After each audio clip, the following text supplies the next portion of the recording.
Silakan duduk Bapak Ibu Saudara. Selamat sore, Shalom. Hari ini kita akan belajar kebenaran firman Tuhan yaitu pantang menyerah. Kita langsung saja membuka kitab kita di dalam Yosua pasal 14. Yosua pasal 14 ayat yang ke-6 sampai 15. Yosua pasal 14 ayat yang ke-6 sampai ayat yang ke-15.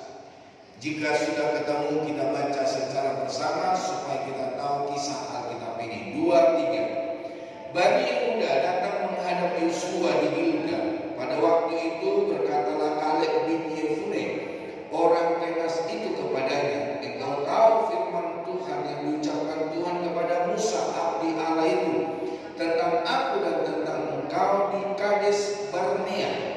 Aku berumur 40 tahun ketika aku disuruh Musa hamba Tuhan itu dari Kades Barnea untuk mengintai negeri ini, dan aku pulang membawa kabar kepadanya yang sejujur-jujurnya.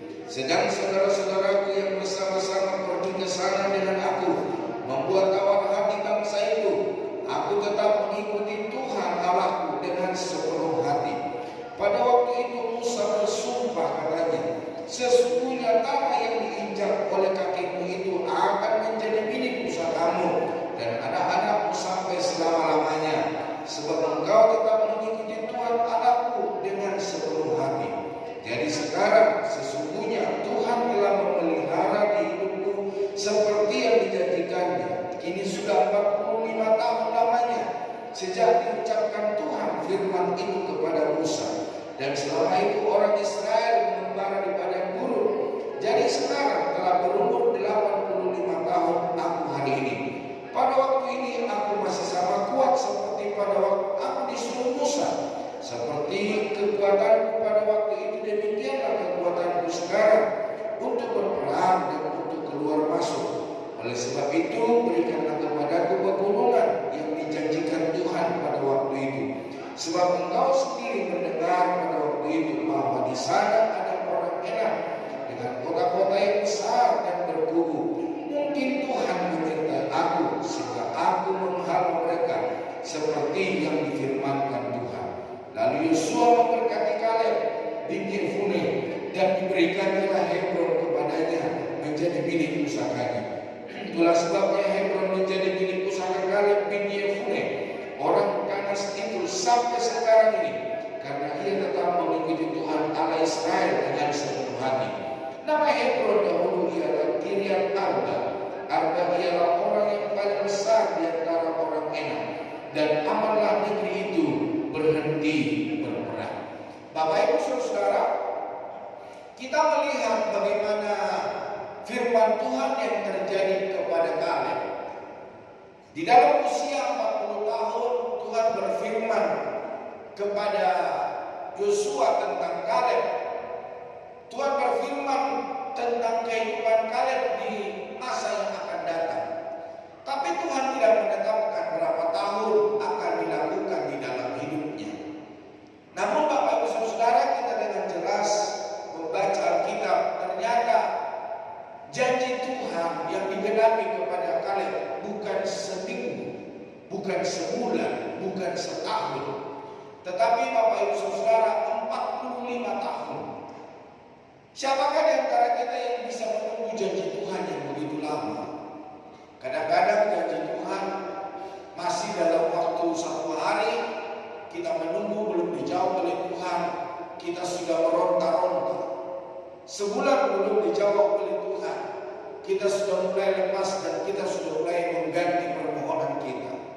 Setahun Tuhan tidak menolong kita, kita sudah mulai bimbang, kita sudah mulai bertanya, masih adakah Tuhan? Masih hidupkah Tuhan? Puluhan tahun Tuhan tidak jawab, kita sudah lupa doa kita. Kita berpikir Tuhan tidak akan mendengar dan Tuhan tidak berkenan, atau Tuhan tidak berpihak kepada kita. Sudah 20 tahun, 30 tahun kita sudah lupa dan kita pikir Tuhan tidak mendengar doa-doa kita. Tapi Bapak Ibu Saudara, di dalam Alkitab ada seorang yang namanya Kaleb. 45 tahun Tuhan berfirman kepadanya. Tapi di dalam 45 tahun kemudian Tuhan menepati setiap janjinya. Yang artinya Bapak Ibu Saudara Tuhan, kalau Tuhan sudah berjanji, janjinya itu adalah ya dan amin.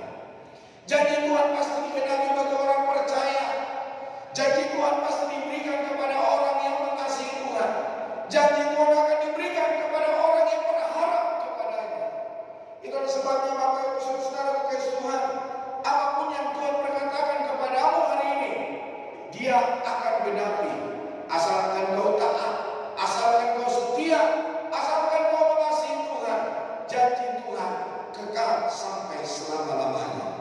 Bapak Ibu Saudara, kalau menjadi teladan orang percaya yang tidak mudah goyah. Meski berumur panjang, ia tetap berpegang pada janji Allah dan tidak kehilangan semangat. Dari Kaleb kita belajar bagaimana hidup dengan sikap pantang menyerah, dan kita terapkan untuk jadi berkat di tempat kita bekerja.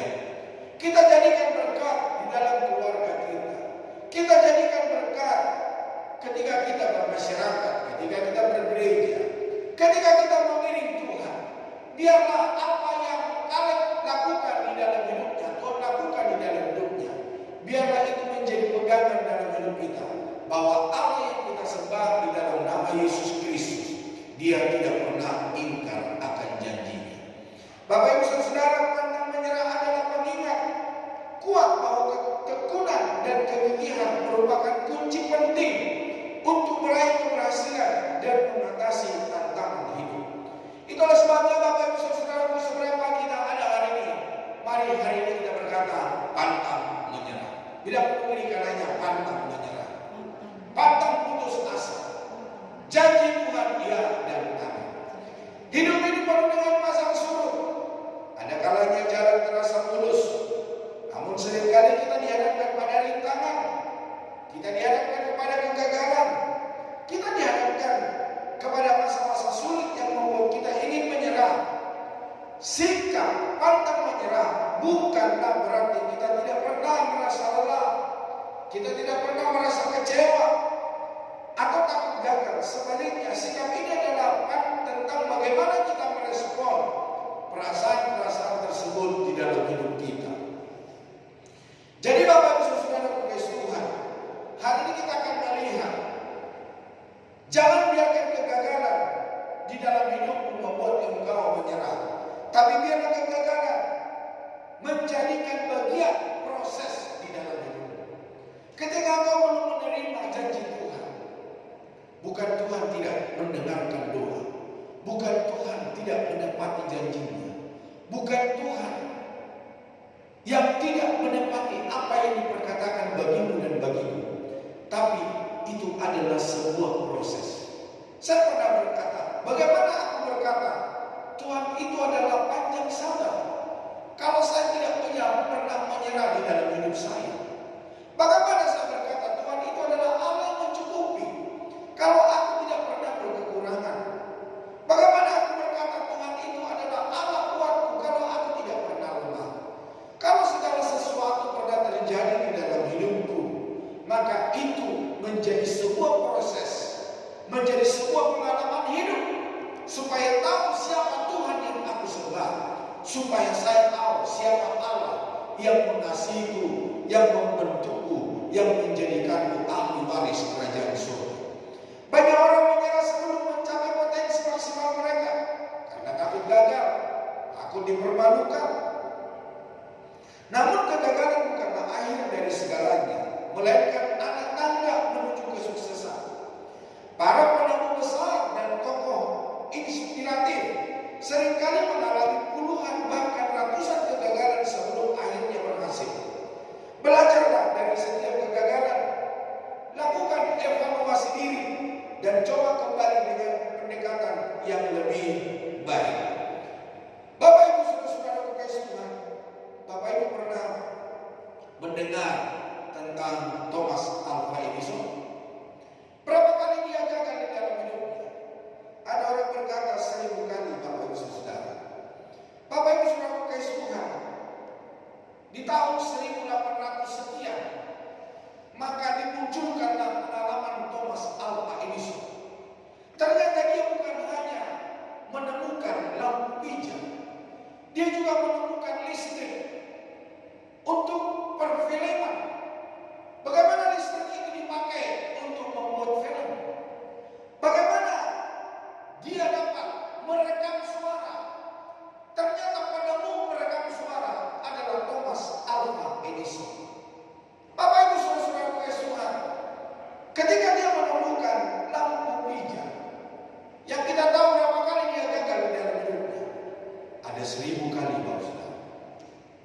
Kita berapa kali gagal untuk menemukan sesuatu dalam hidup kita? Pernah Bapak Ibu mengalami kegagalan? Atau sebelum gagal Bapak Ibu sudah menyerah? Bapak Ibu Saudara, ada banyak tokoh di luar Alkitab di mana mereka mengalami kegagalan, tapi mereka tidak menyerah. Ada anak-anak Indonesia yang hari ini bisa menciptakan, bisa membuat helikopter, bisa membuat kapal terbang. Tapi oleh karena mereka tidak punya pendukung, orang-orang yang tidak memperhatikan mereka, akhirnya mereka fokus di dalam perjalanan. Pesawat mereka sudah bisa terbang, helikopter mereka sudah bisa dipakai, pesawat terbang mereka sudah bisa berjalan.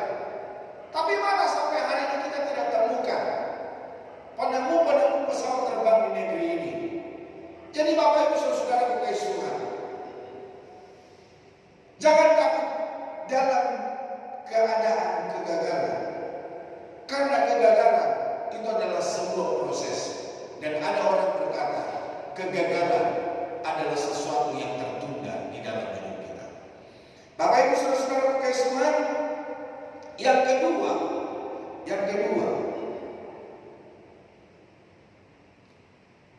nah, fokus pada tujuan, bukan hambatan. Ketika kita mengalami kegagalan, jangan fokus kepada kegagalan, jangan fokus kepada tidak tercapainya apa yang kita kejar, apa yang kita pengen dapatkan, saudara. Saya ulangi sekali lagi, mungkin seminggu, mungkin sebulan, mungkin setahun belum kita temukan apa yang kita kejar.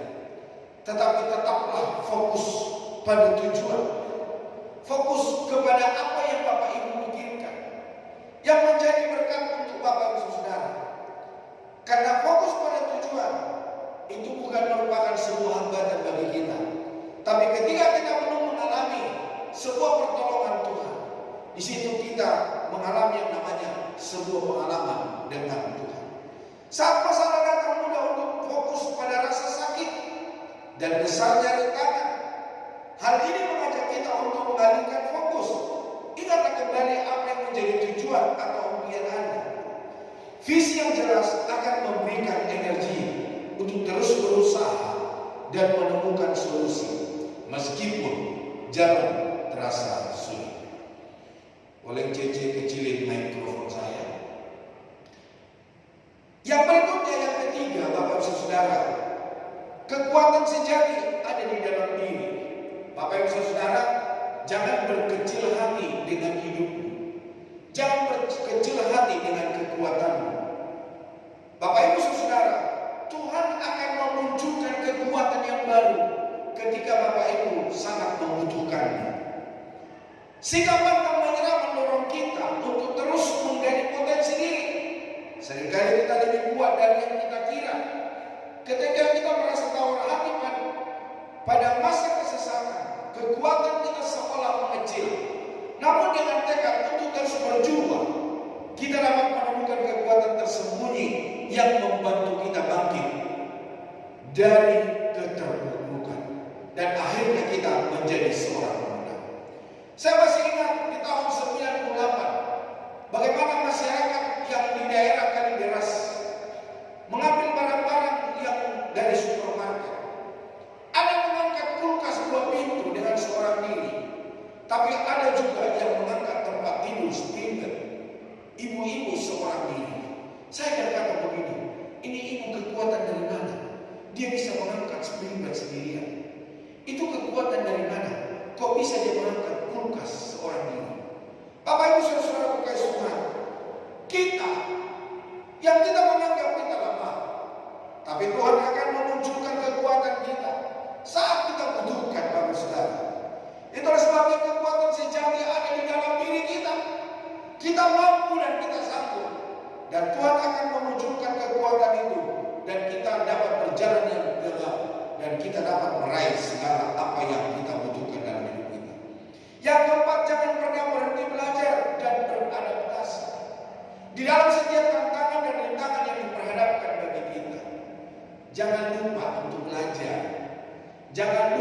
untuk introspeksi diri.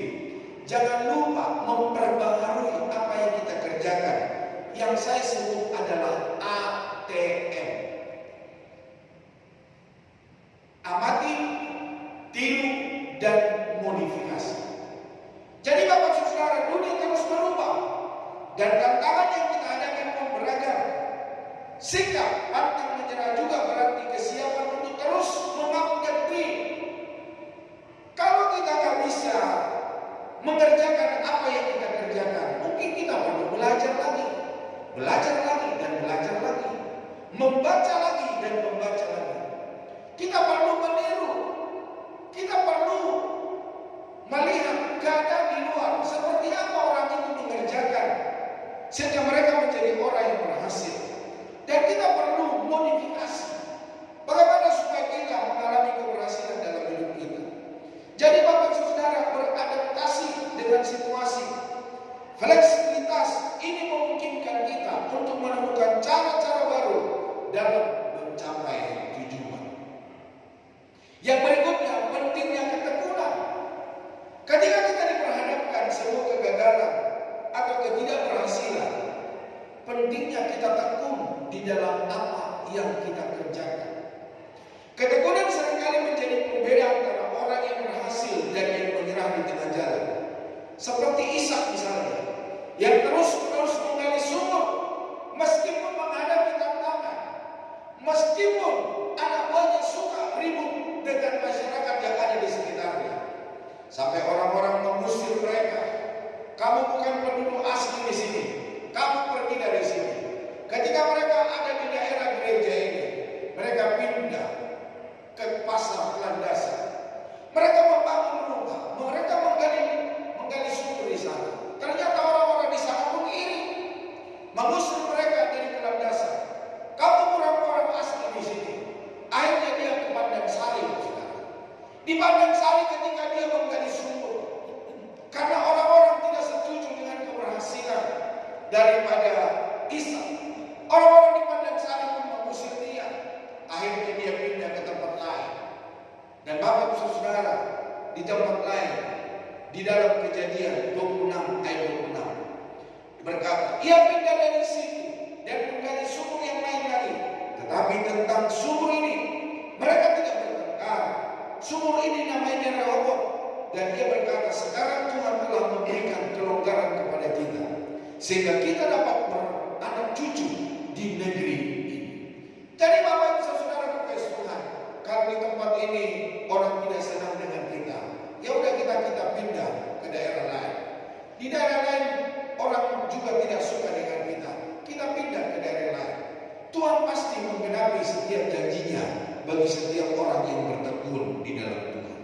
Kesimpulannya Bapak Saudara, pantang menyerah adalah sebuah mentalitas pejuang, sebuah seruan untuk terus berusaha, beradaptasi, menemukan cara untuk mencapai tujuan meskipun menghadapi hambatan.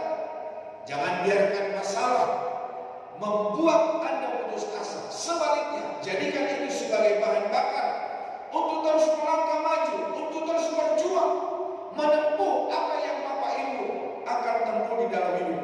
Masa depan dimiliki oleh mereka yang berani melangkah dan tidak pernah menyerah pada impian mereka. Biarlah apa yang Tuhan mau di dalam hidup kita dapat kita lakukan, sehingga kita menempuh apa yang Tuhan inginkan di dalam hidup kita. Jadi Bapak Ibu Saudara, dari kisah Kaleb kita mengingat janji firman Allah.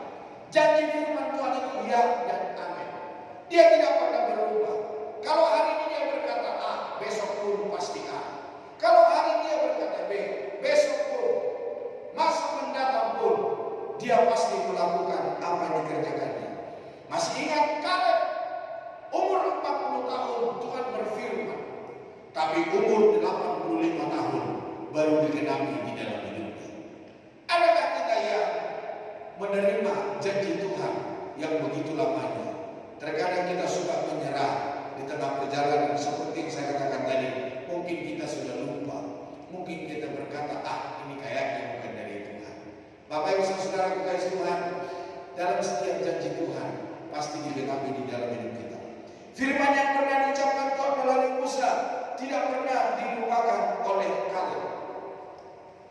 Janji firman Tuhan mengajarkan kita tentang kesetiaan. Janji firman Tuhan mengajarkan kita tentang pengharapan. Dan janji Tuhan mengajarkan kita tentang kepastian di tengah ketidakpastian hidup.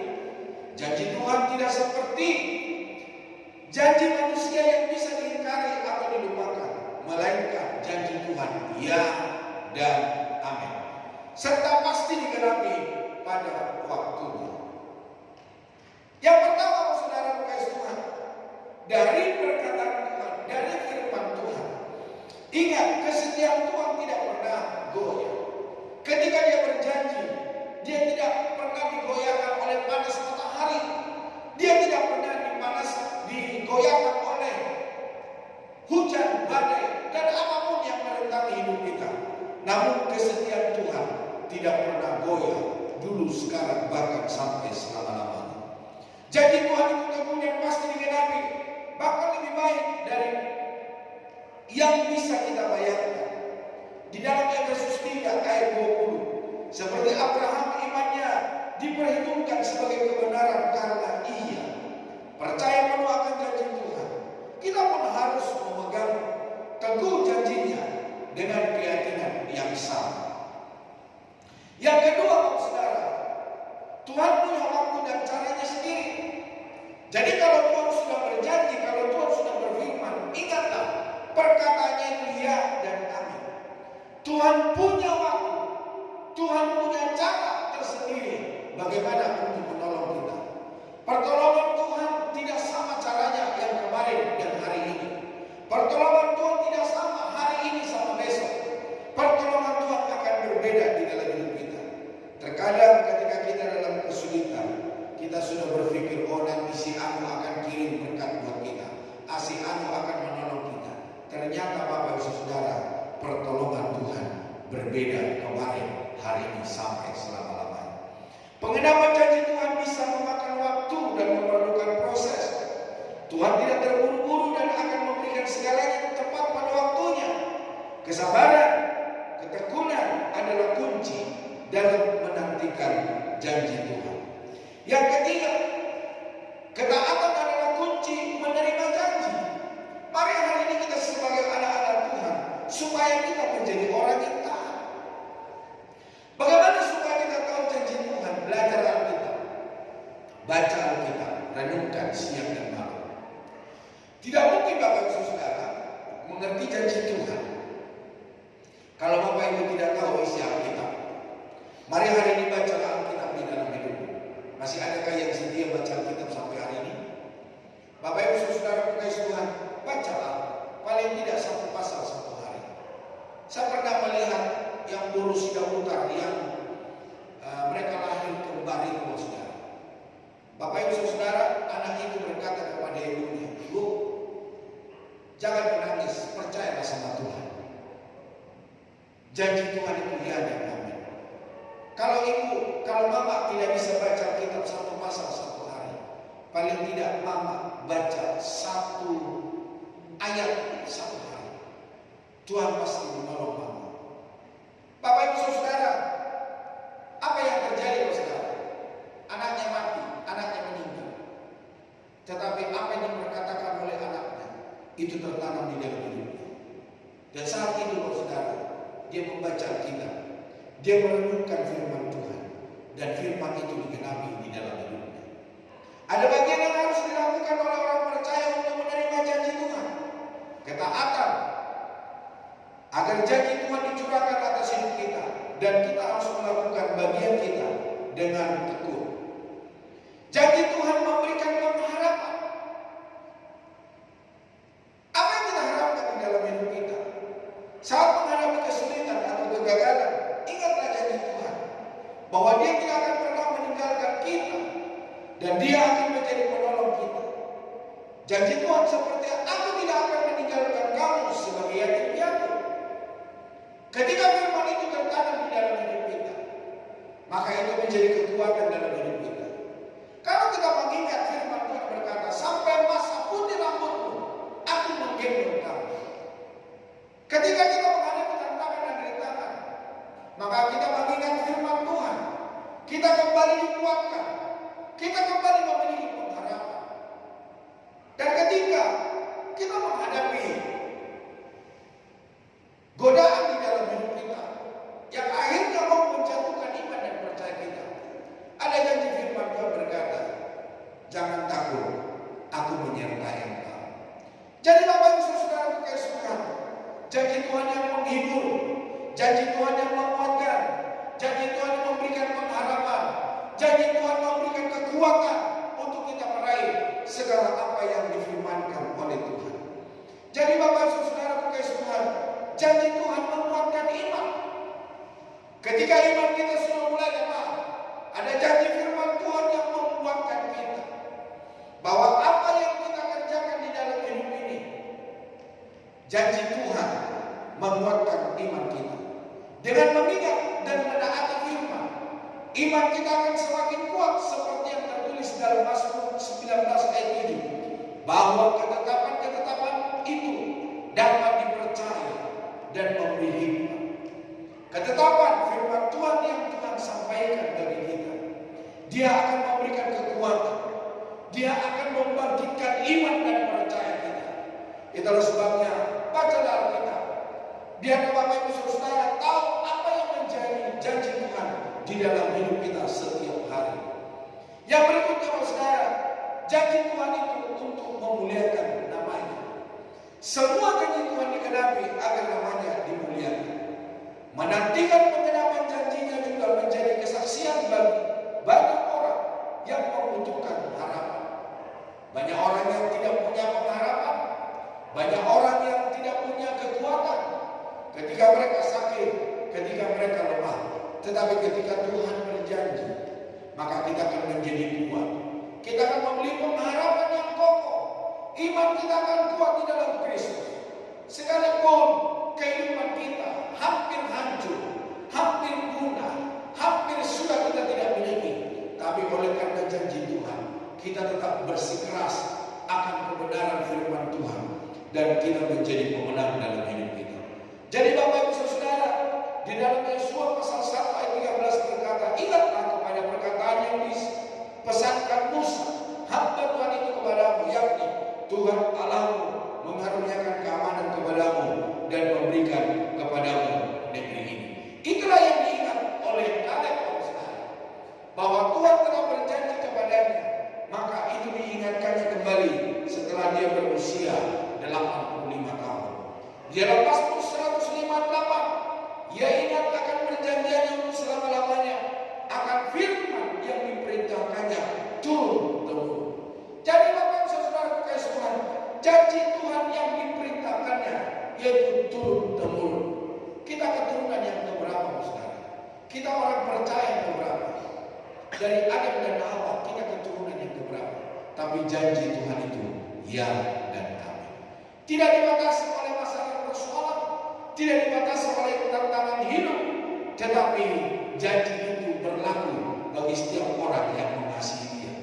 Di dalam 2 Petrus 3 ayat 2, supaya kamu mengingat akan perkataan yang dahulu telah diucapkan oleh nabi-nabi kudus, dan mengingat akan perintah Tuhan dan juru selamat yang telah disampaikan oleh rasul-rasul kepadamu. Apakah kebenaran firman Tuhan yang disampaikan oleh rasul-rasul masih berlaku dalam hidup kita? Masih, Pak Saudara. Sudah berapa lama berlalunya dari rasul-rasul? Sudah berapa keturunan sampai kita hari ini? Namun janji kebenaran firman Tuhan pasti digenapi bagi orang yang percaya. Di dalam Roma pasal 4 ayat 20 sampai 22, tetapi terhadap janji Allah ia tidak bimbang karena ketidakpercayaan, malah ia diperkuat dalam imannya, dan ia memuliakan Allah dengan penuh keyakinan bahwa Allah berkuasa untuk melaksanakan apa yang telah dijanjikan. Karena itu hal ini diperhitungkan kepadanya sebagai kebenaran. Jadi Bapak Ibu Saudara kekasih Tuhan, peganglah kebenaran firman Tuhan, karena itu adalah surat Kristus, karena itulah janji Tuhan akan digenapi di dalam hidupmu dan hidupmu. Iman kalian tetap kokoh karena janji itu menjadi pengharapan di tengah penantian panjang. Apa yang kalian pegang terbukti benar setelah puluhan tahun. Janji Allah selalu ya dan dan itu pun akan terjadi di dalam kehidupan kita. Yang kedua, saudara, memiliki karakter Allah. Kalau berbeda dari 10 pengintai lainnya, ia mempercayai dan mengikuti Tuhan sepenuhnya. Memiliki karakter Allah berfokus pada panggilan umat beriman untuk merefleksikan sifat-sifat ilahi dalam kehidupan sehari-hari. Ini adalah proses seumur hidup yang didorong oleh bimbingan Roh Kudus. Nah, karakter Allah yang perlu diteladani yaitu apa? Kasih. Allah adalah kasih. Mengasihi Tuhan dengan segenap hati, mengasihi sesama seperti diri sendiri adalah inti dari karakter ilahi. Yang berikutnya, kesetiaan. Tuhan itu setia dan adil, menjadi orang yang dapat dipercaya dan memegang janji, mencerminkan sifat kesetiaan. Mari kita menjadi orang Kristen yang setia. Setia di dalam keluarga, setia dalam pemilihan kita kepada Tuhan, setia di dalam pekerjaan. Jangan kita sampai terombang-ambing atau kita tidak setia di tengah perjalanan, tapi setialah sampai mati. Karena ada satu pujian berkata, setialah, setia sampai mati. Jadi Bapak Ibu Saudara kasih Tuhan, karakter Allah yang perlu diteladani yaitu kebaikan dan kemurahan hati. Allah murah hati, Allah baik hati, dan Allah penuh belas kasihan. Ini mendorong kita untuk berbelas kasihan dan bermurah hati kepada orang lain. Bapak Ibu Saudara, kebaikan dan kemurahan hati kita sekalipun tidak diperhitungkan oleh orang lain, tapi karena kita dalam mirip Kristus, mari kita kerjakan dan kita lakukan di dalam hidup kita. Kesabaran dan panjang sabar. Tuhan panjang sabar dan lambat marah. Memiliki kesabaran di tengah tantangan adalah tanda kedewasaan rohani. Bapak Ibu Saudara, penilaian kedewasaan rohani bukan karena rambutnya putih, bukan karena dia berkacamata, tetapi kedewasaan rohani kita bisa melihat dan kita bisa merasakan bagaimana orang itu bisa hidup di dalam tantangan kehidupan ini. Mereka kokoh, mereka berjuang, mereka melakukan kebenaran firman Tuhan. Orang yang dewasa tidak ditentukan oleh berapa usia mereka, tetapi orang yang dewasa di dalam Tuhan, seberapa banyak mereka berjumpa dengan Tuhan, seberapa banyak mereka punya pengalaman pribadi dengan Tuhan. Jadi Bapak Ibu Saudara kasih Tuhan, karakter Allah perlu diteladani yaitu tentang kekudusan. Allah yang suci, Ia memanggil kita untuk hidup kudus dan menjauh dari dosa. Ada banyak orang berkata, mana mungkin saya bisa kudus? Saya masih hidup di dalam dunia. Namun Bapak Ibu Saudara kasih Tuhan, firman Tuhan berkata, kuduslah kamu, sebab aku kudus. Yang artinya saudara, kalau Tuhan sudah berbicara dalam hidup kita, kita pasti dapat melakukannya. Karena kekudusan bukan karena jerih payah dan jerih lelah kita, tapi kekudusan adalah pemberian Tuhan, anugerah Tuhan di dalam hidup kita. Hikmat, Allah itu bijaksana, mencari hikmat darinya dan menerapkannya dalam keputusan hidup adalah penting. Bapak Ibu Saudara, firman Tuhan berkata, siapa yang tidak berhikmat, mintalah daripada Tuhan, maka Tuhan akan memberikan hikmat kepadamu. Penguasaan diri merupakan bagian dari buah roh yang mencerminkan ketertiban ilahi. Bapak Ibu Saudara, ada banyak orang yang tidak menguasai dirinya. Seperti beberapa kali saya sampaikan kepada Bapak Ibu Saudara, ada seorang bapak ketika beribadah nyanyi satu lagu, belum selesai, baru satu bait Bapak Saudara, sudah berpasaran, dia mengangkat tangan. Namun seringkali saya geli, saya lihat dari mimbar, bagaimana disebabkan? Karena apa Saudara? Karena dia sementara beribadah, dia sementara berusaha menceraikan wanita itu dengan suaminya, membayarnya, mencari pengacara. Padahal Bapak Saudara, dia seorang Kristen, wanita itu pun seorang Kristen, suaminya pun seorang Kristen, tapi pria ini berusaha untuk menceraikan mereka berdua. Bapak Ibu Saudara kasih Tuhan, tidak ada penguasaan diri.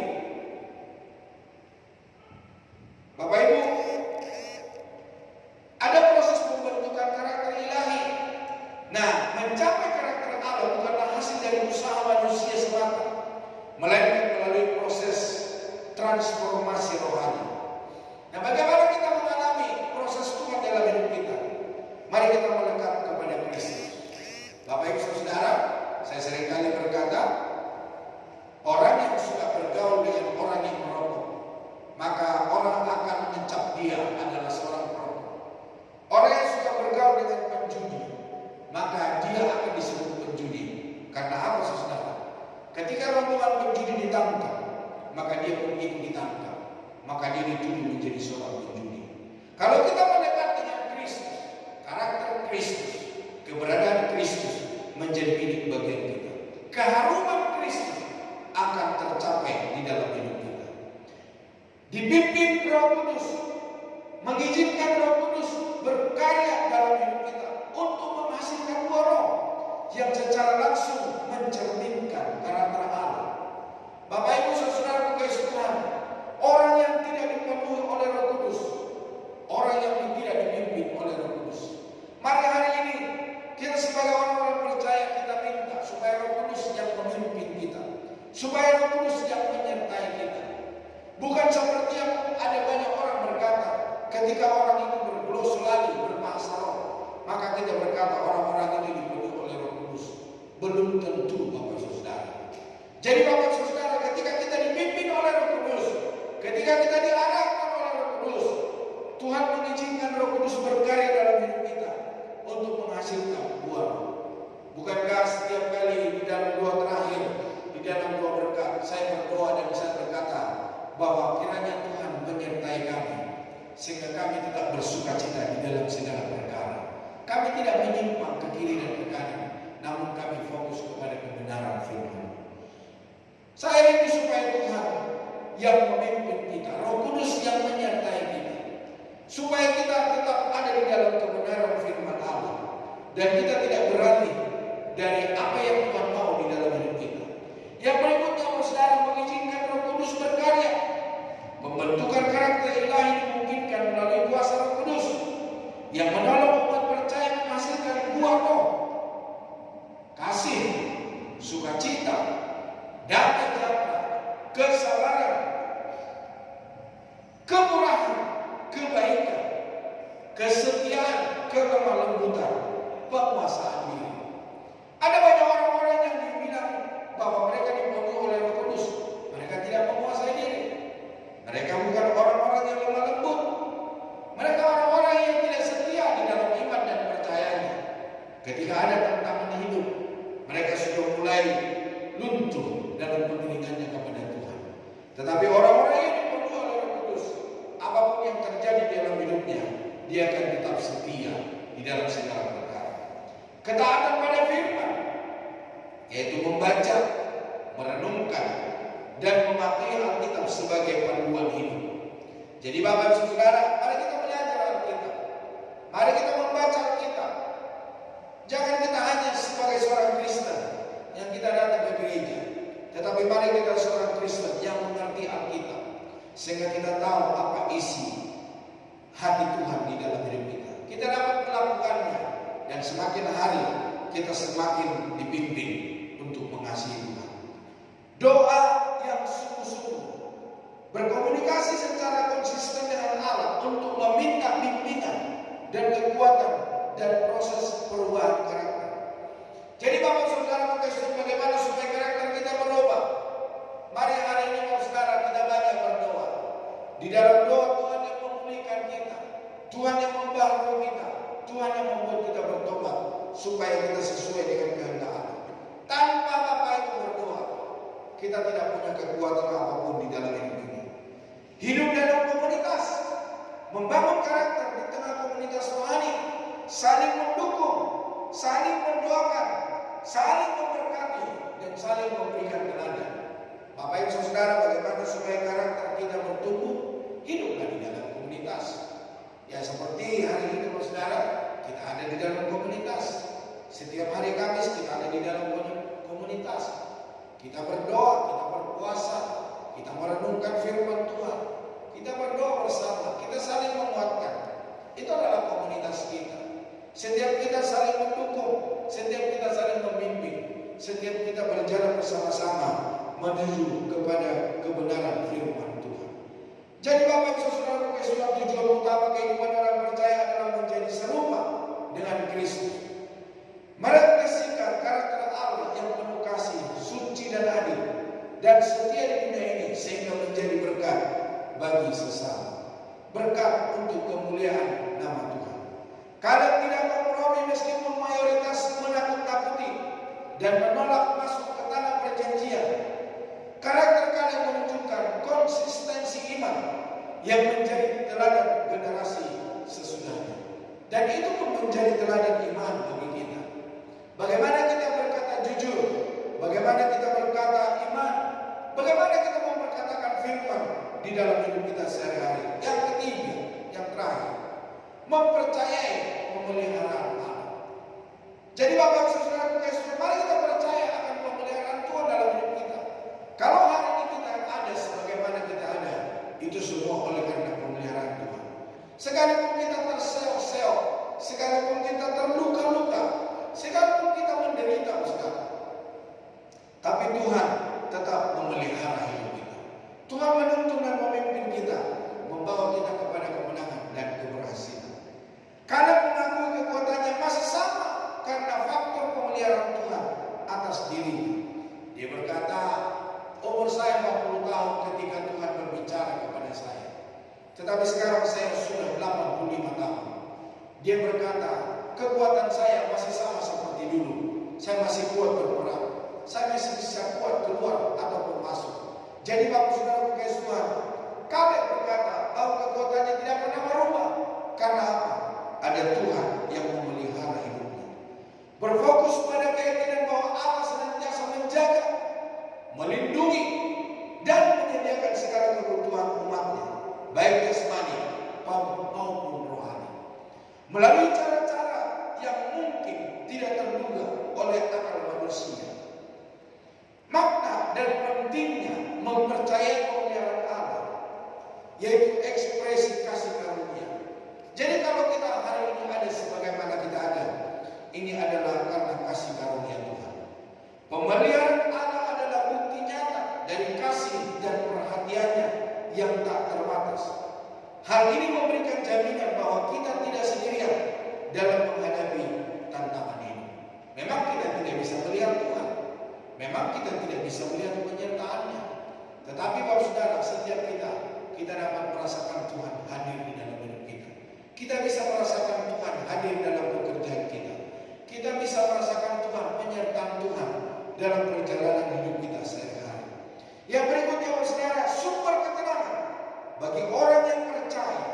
Keyakinan akan pemeliharaan Allah menghilangkan kekhawatiran dan kecemasan, terutama di masa-masa sulit. Ini membebaskan kita dari beban untuk mengandalkan segala sesuatu dalam hidup kita sendiri. Yang berikutnya Bapak Saudara, ekspresi.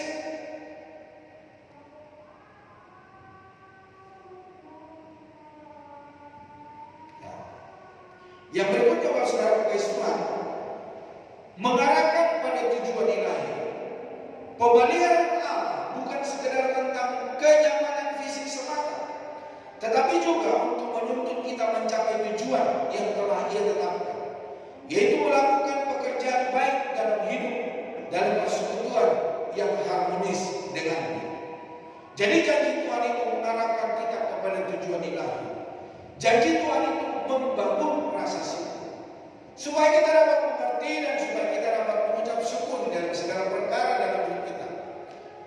Waktu kita dalam keadaan baik dan waktu kita dalam keadaan tidak baik, supaya kita dapat mensyukuri setiap anugerah Tuhan. Bukankah penyanyi berkata, supaya kita dapat bersyukur, supaya kita dapat bertahan, supaya kita dapat mengikuti apa yang menjadi perintah Tuhan. Menyadari pemeliharaannya yang berkelanjutan, mulai dari kelahiran hingga saat ini, memotivasi kita untuk bersyukur dengan tulus, tidak hanya dengan kata-kata, saudara, tetapi dengan tindakan penyerahan diri dan ketaatan kepada kehendaknya. Pemain musik boleh maju ke depan. Bagaimana sikap respon orang percaya? Nah, sikap respon orang percaya, mari kita mengandalkan Tuhan sepenuhnya. Ketika kita menantikan janji Tuhan, menantikan perkataan Tuhan, dan kita mengandalkan Tuhan di dalam hidup kita. Baik titik-titik yang tidak membawa kita kepada kebahagiaan, tapi andalkanlah Tuhan di dalam hidupmu, maka Dia yang akan memberikan kemenangan. Ketika menghadapi tantangan atau kesulitan, umat Tuhan diajak untuk tidak mengandalkan kekuatan sendiri, tidak mengandalkan pekerjaan, tetapi mari kita mengandalkan Tuhan senantiasa percaya kepada Kristus, karena pertolongannya akan datang pada waktu yang tepat dan melalui cara yang tepat. Yang berikutnya, hidup dalam ketaatan. Merespon pemeliharaan Allah juga berarti hidup dalam kebenaran, taat kepada perintahnya, dan menggunakan waktu serta kesempatan yang diberikan dengan bijak. Ketaatan membuka jalan bagi berkat yang lebih lengkap dan sempurna. Sikap dan respon orang percaya yaitu refleksi dan doa. Meluangkan waktu untuk merenungkan momen-momen di mana kita merasakan hubungan atau bimbingan Allah, serta rutin berdoa dan mengucap syukur akan membantu kita semakin peka terhadap cara-cara Allah bekerja dalam hidup kita. Jadi Bapak Saudara, kembali kita diingatkan supaya kita merefleksikan diri di dalam doa kepada Allah, menunjukkan kasih kepada sesama. Pemeliharaan Allah juga terefleksikan dalam kemampuan kita untuk menunjukkan kasih dan belas kasihan kepada sesama, menjadi saluran berkat bagi orang lain, sama seperti Allah memelihara kita. Bapak Ibu Saudara, Kaleb berani meminta Hebron bukan karena kehebatan diri, melainkan karena keyakinan pada kuasa dan janji Tuhan. Kemenangan Kaleb menjadi bukti bahwa pemeliharaan Allah nyata bagi yang bersandar kepadanya. Ketika kita taat, ketika kita bersandar kepada apa yang menjadi dikatakan oleh Tuhan, maka perkataan Tuhan akan dikabulkan, perkataan Tuhan akan dinyatakan di dalam hidup kita. Berbahagialah Bapak Ibu Saudara yang taat akan kebenaran, yang membaca firman Tuhan, merenungkan siang dan malam. Di situ kita akan memperoleh kekuatan, dan di situ kita akan menerima janji-janji daripada Tuhan. Amin. Tuhan Yesus memberkati kita semua. Mari kita sama-sama bangkit berdiri, kita akhiri dan kita berdoa kepada Tuhan. Kiranya kasih karunia dan anugerah Tuhan menjadi milik bagian kami. Kiranya Tuhan memberkati kami di kota, kiranya Tuhan memberkati kami di desa, kiranya Tuhan memberkati dalam perjalanan kami. Tuhan berikan kekuatan, Tuhan memberikan kemampuan, Tuhan memberikan kesabaran ketika kami menghadapi masalah, persoalan, kesulitan hidup.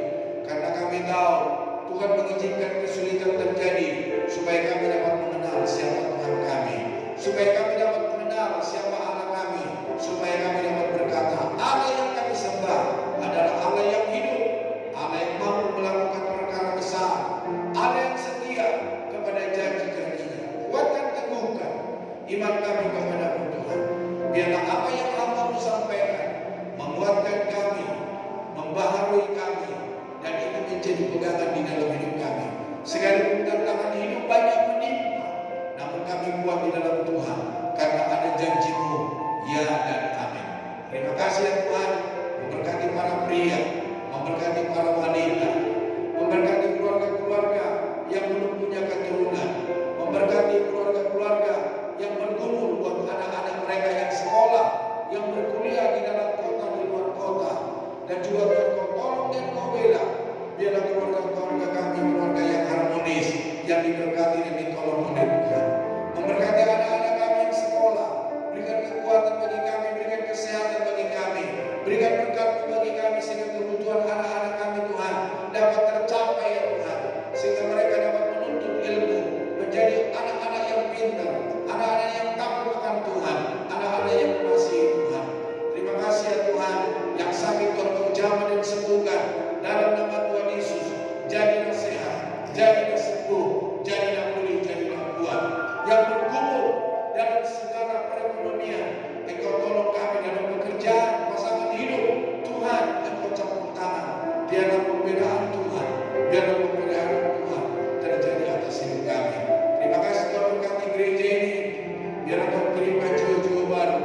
Berkati gereja ini, biarlah kirimkan berkat-berkat untuk kami dapat memenuhi segala tugas dan tanggung jawab yang Tuhan percayakan bagi kami. Memberkati para panitia Natal ya Tuhan, berikan kesehatan dan berkati mereka sehingga Natal kami dapat berjalan dengan baik, nama-Mu dipermuliakan. Terima kasih ya Tuhan, bangsa dan negara kami Kau berkati. Tolong bangsa ini ya Tuhan, biarlah bangsa kami bangsa yang mengenal akan Engkau, bangsa yang berpegang kepada janji kebenaran firman-Mu. Biarlah Engkau berkati bangsa Indonesia, berkati kota kami Balikpapan, di mana kami beribadah, di mana kami mencari nafkah, di mana kami bergumul, di mana kami Tuhan berdoa. Tuhan kiranya memberkati kota kami Balikpapan. Jika sebentar kami akan memberikan persembahan kami, terimalah persembahan kami menjadi dupa yang harum di hadapan Tuhan. Memberkati tangan-tangan yang memberikan, apapun yang dikerjakan oleh umat-Mu, berkati dan buat berhasil. Dalam nama Tuhan Yesus kami berdoa. Haleluya. Amin. Silakan dulu Bapak Ibu Saudara, kita akan memberikan persembahan dan multimedia akan menayangkan acara kita dalam sebentar. Persembahan kedua kita dari perlindungan Bapak Ibu Saudara yang dikasihi di dalam Tuhan, kiranya kita semua dalam keadaan sehat, baik secara jasmani maupun rohani, serta penuh sukacita dalam kasih dan berkat Tuhan. Ibadah doa yang puasa diadakan setiap hari Kamis pukul 7 malam yang bertempat di GBI Soekarno-Hatta. Ibadah doa pagi diadakan pada setiap hari Sabtu pukul 5 pagi di GBI Soekarno-Hatta. Ibadah Abi Anak Betel Indonesia dimulai pada pukul 9 pagi yang bertempat di bawah gedung GBI Soekarno-Hatta. Kita akan bertemu kembali di ibadah raya. Ibadah raya pertama akan berlangsung pada pukul 9 pagi dan ibadah raya kedua pada pukul 6 sore yang bertempat di GBI Soekarno-Hatta. Terima kasih kami sampaikan kepada Bapak Pendeta Purba yang telah menyampaikan firman Tuhan hari ini. Kiranya setiap pesan yang disampaikan menjadi kekuatan, penghiburan, dan berkat bagi kehidupan kita semua. Tuhan Yesus memberkati. Natal akan tiba. Mari menabur bagi pekerjaan Tuhan melalui janji iman. Untuk pendaftaran janji iman dapat menghubungi Ibu Linda Kulto. Kiranya Tuhan membalas dan mencukupkan segala kebutuhan kita. Tuhan Yesus memberkati.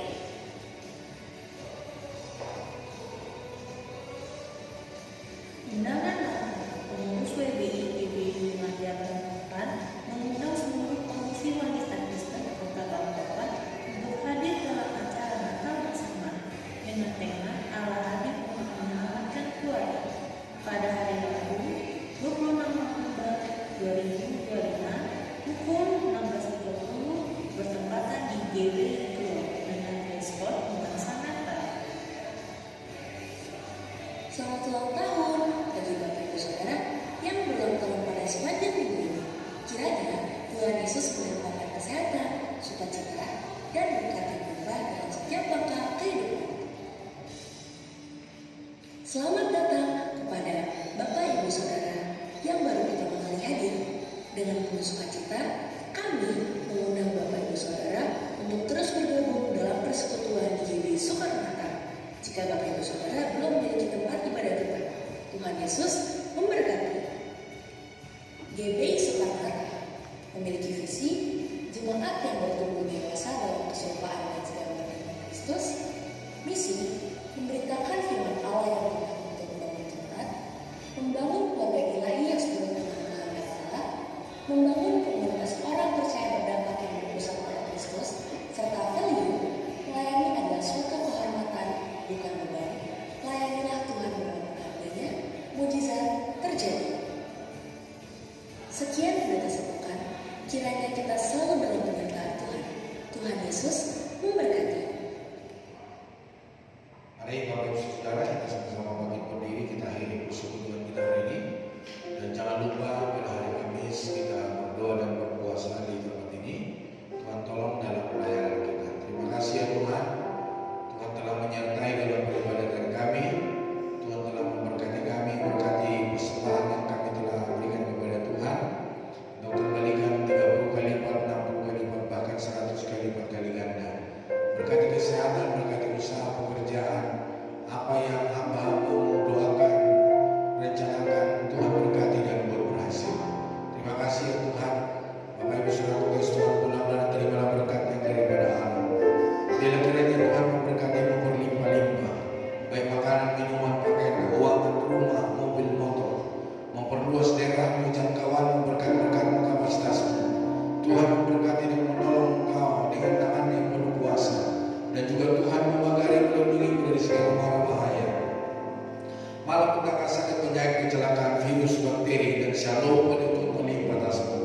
dan Roh Kudus Tuhan dampingi kami, sehingga kami tetap bersukacita di dalam segala perkara dan kami tidak menyimpang ke kiri dan ke kanan.